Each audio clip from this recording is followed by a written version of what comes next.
নমস্কার। আমরা মহিষকুড়ার উপকথা থেকে পড়ছি। অমিয়ভূষণ মজুমদারের লেখা মহিষকুড়ার উপকথা। তার থেকে আমরা সবেমাত্র পড়া শুরু করেছি, একটি মাত্র ভিডিও করেছি। সেখানে মহিষকুড়া গ্রামের নামটি মহিষকুড়া কেন হলো সেইখান পর্যন্ত আমরা পড়েছিলাম। আজকে তারপর থেকে আমরা পড়া শুরু করব। আসুন, সেই মোষগুলি কিংবা সেই মানুষগুলি কোথায় গেল কেউ জানে না। এখনো এই অঞ্চলে কিছু মোষ আছে, তবে তা কারো না কারো বাথানের, অথবা কারো না কারো গাড়ি টানা লাঙল টানা মোষ। বাথানের মোষগুলোর চেহারা ভালো, সেগুলোর বেশিরভাগই দুধেলা মোষ। বাচ্চা মাঝবয়সী মোষও থাকে কয়েকটি।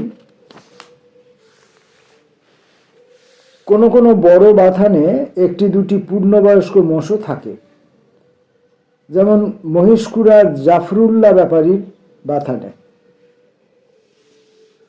অধিকাংশ বাথানেই দুধেলা মোষের সংখ্যা 4-5টি। বাগানের মালিক অনেক সময় সেসব মোষ দিয়েও লাঙল চষায়। জাফরুল্লাহর বাথানে কিছুদিন আগেও ছোট বড় মাদি মর্দা বলদ করা মিলে 25টা মোষ ছিল। তার মোষগুলোর চেহারাও ভালো। মোষগুলো সকাল থেকে সন্ধ্যা রিজার্ভ ফরেস্টের পাশে পাশে, অনেক সময় ফরেস্টের ভিতর ঢুকে গিয়েও চড়ে বেড়ায়। মর্দা আর বাচ্চাগুলো তো সারা বছরই। চাষের সময়ে বলদ করা মোষগুলো চড়ে খেতে পায় না, আর সে সময় দুধ বন্ধ করেছে এমন গাবতান মাদিগুলোকেও লাঙলে যেতে হয় দরকার হলে।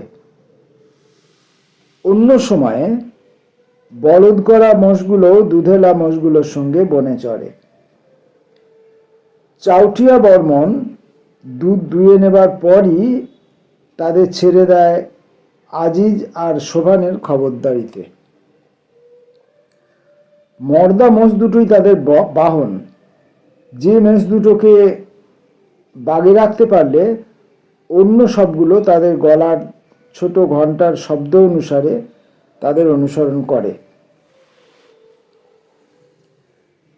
10-12 বছরে সেই ছোকরা দুটো গভীর বনে ঢুকেও নির্ভয়।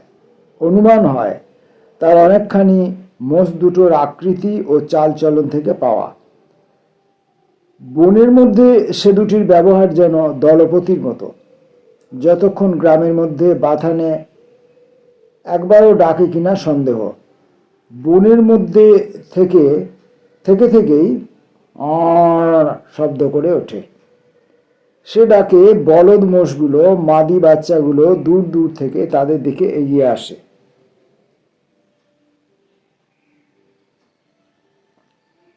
শুধু দুটো পুরুষ নয়, বনের স্বচ্ছন্দ বিহারের ফলে জাফরুল্লাহর বাথানের সব মোষের স্বাস্থ্য ভালো, যেন আকারেও বড়। শহরের ধারে কাছে দেখা মোষেদের সঙ্গে তাদের তুলনাই হয় না।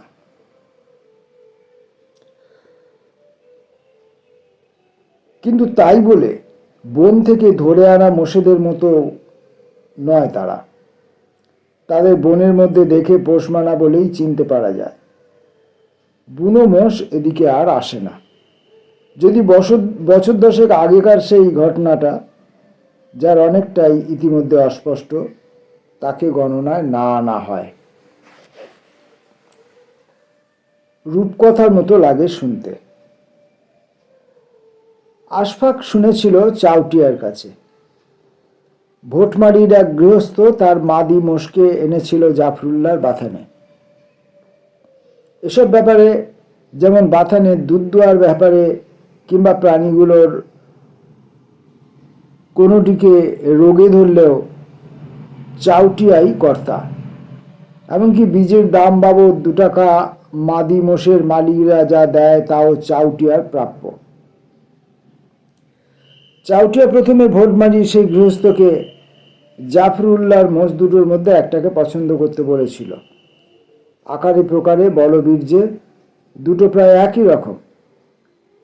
বয়সে 6-7 বছরের তফাৎ, সম্বন্ধে পিতা পুত্র বলতে পারো।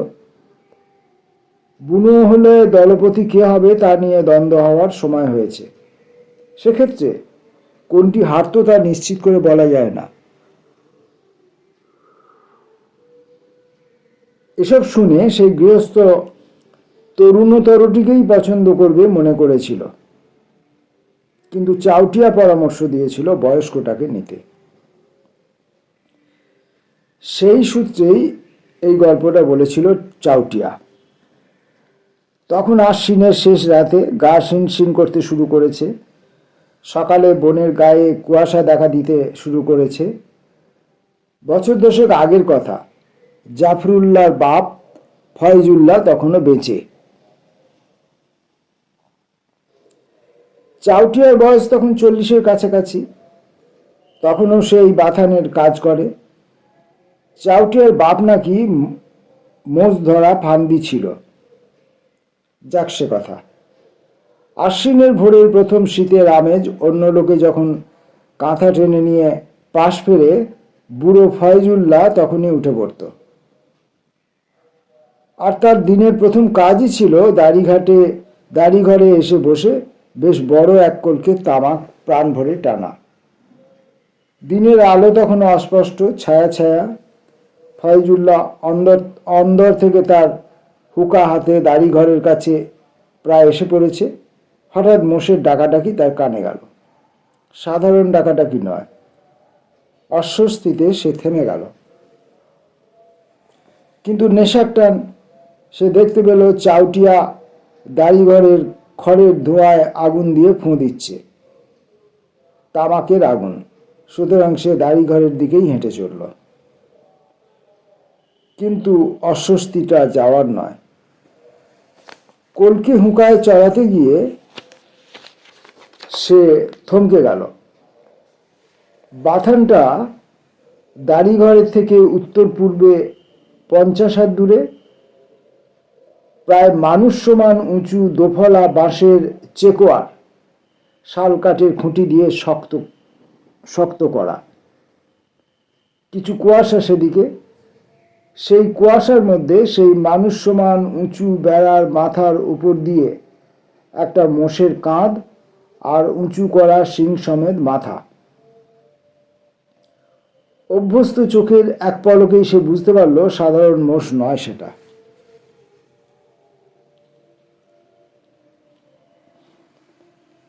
অপরিচিত তো বটেই, আর সেই জন্যই বাথানের ভিতরের মোষগুলোর ডাকাডাকি। তাদের ফোঁস ফোঁস শব্দও যেন এত দূর থেকে শোনা যাচ্ছে। বাইরের মোষটা বেড়ার মাঝামাঝি জায়গায় সামনের 2 পা বাঁধিয়ে খাড়া হয়ে উঠল একবার। কি তার মাথা আর কি তার শিং! ফয়জুল্লাহ বলল, বুনা, মনত যায়। মোষটা সেদিক দিয়ে বাথানে ঢুকতে না পেরে আরো উত্তেজিত হয়ে পূর্ব দিকে ঘুরে এলো। তখন তাকে সবটা দেখা গেল। উত্তেজিত ক্রুদ্ধ একটা পাহাড়, দুটো শিং যেন 1.5 গজ করে, মাথাটা সাধারণ মোষের সোয়াগিন, কাঁধের কাছে মানুষের মাথা ছাড়িয়ে উঁচু, সেখানে আবার ঝাঁকড়া ঝাঁকড়া পশম। মনে হলো বাথানের বেড়া ভেঙে ফেলবে এবার। আর তাও যদি না পারে, বাড়ির ভেতরে যদি ঢোকে কিংবা গোয়াল ঘরে, মানুষ মারতে পারে, গরু জখম হতে পারে।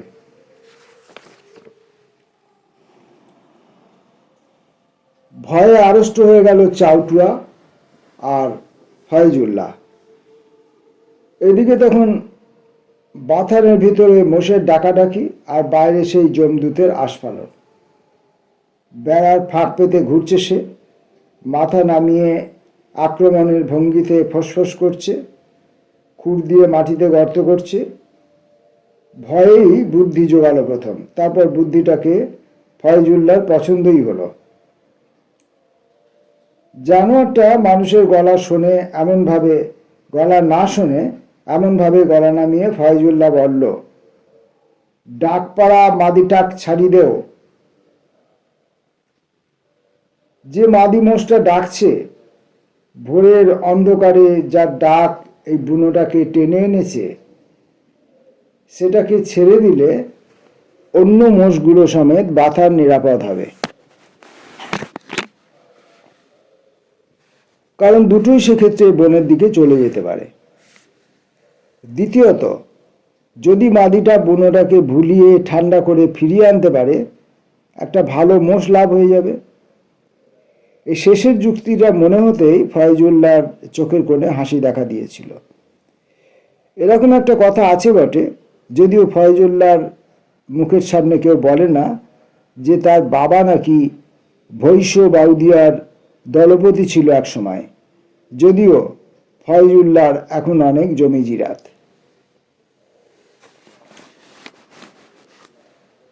কিন্তু মাদিটাকে বাথানের বাইরে বের করে দেওয়া সোজা কথা নয়। বাথানের ভেতর ঢুকতে হবে। বাইরের ওই খেপে যাওয়া বুনোটাকে এড়িয়ে বাথানের বিষাদের মধ্যে যাওয়া মানে নিজেকে খুন করা। ভাবতেও গলার ভিতরটা শুকিয়ে যায়। চাউটিয়া উবু হয়ে বসেছিল, নিজের দুই হাঁটুর পাশ দিয়ে হাত দুটোকে সামনে এনে আঙুলে আঙুলে জড়িয়ে এহাতে ওহাতে ধরল, যেন আড়মোড়া ভাঙল। এমন শক্ত করে এহাতে ওহাতে চাপ যে আঙুলের গাঁটগুলো পটপট করে ফুটল। আলসেমি তাড়ানোর ভঙ্গিই যেন, কিন্তু এ আলসেমি 30 বছরের।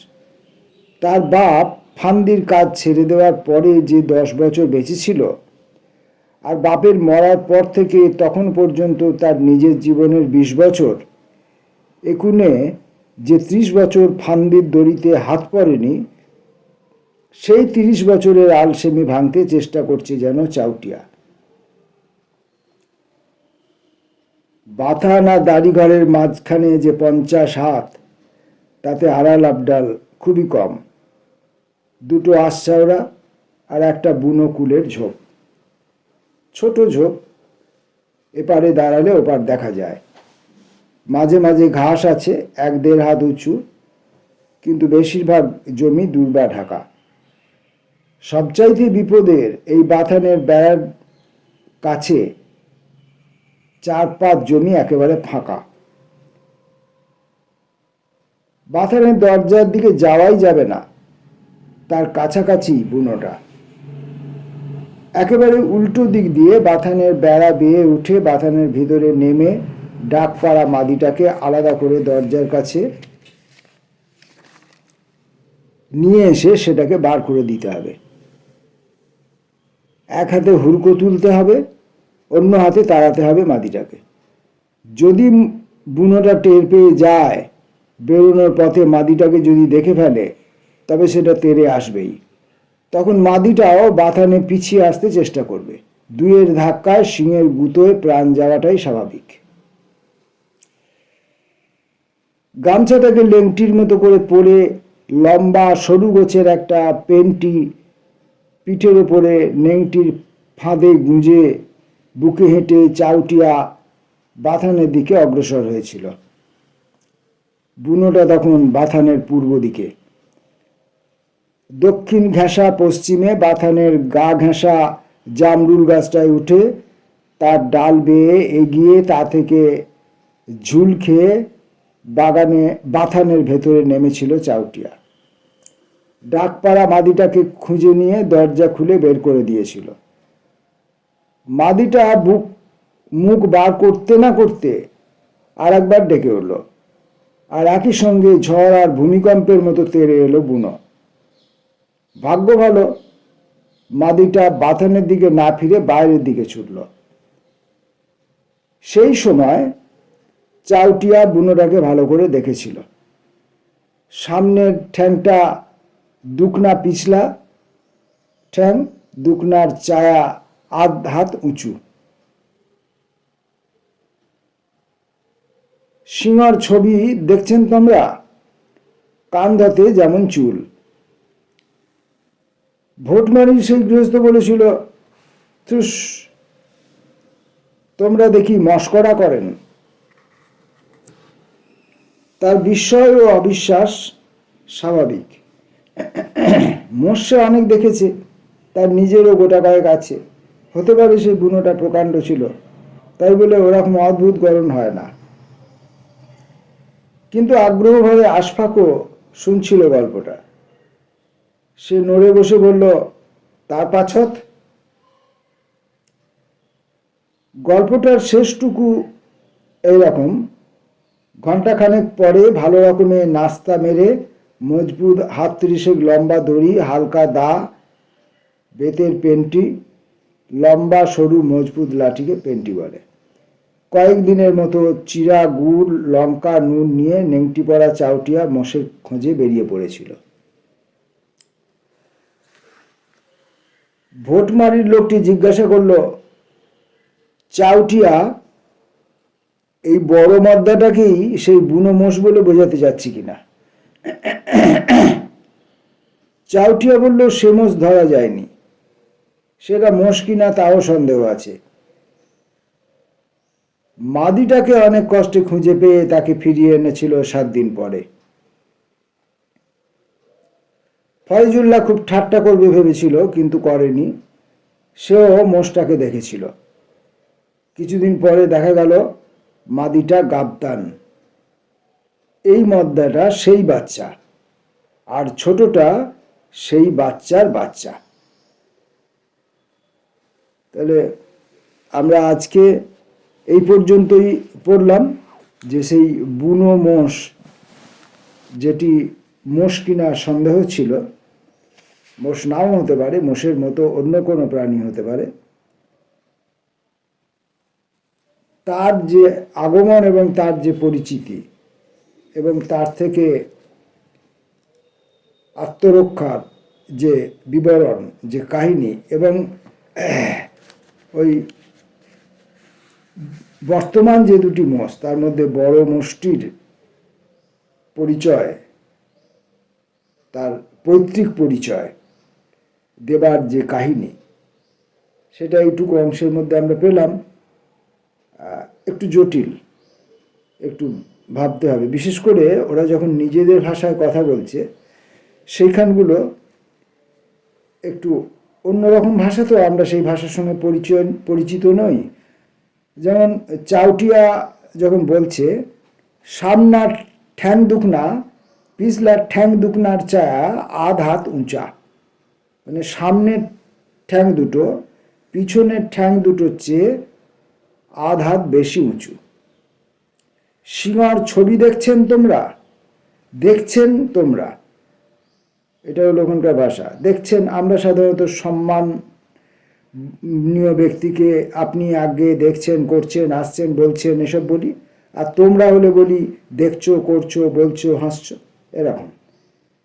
কান ধোতে যেমন চুল, এরকম সামান্য সামান্য ভাষার পরিবর্তন। যারা পড়তে অভ্যস্ত তাদের কাছে কিছু নয়। আমি তো মূর্খ মানুষ, তাই আমার কাছে একটু অসুবিধা হয়। যাই হোক, পড়া শুরু যখন করেছি, পড়া চালিয়ে যাব। নমস্কার।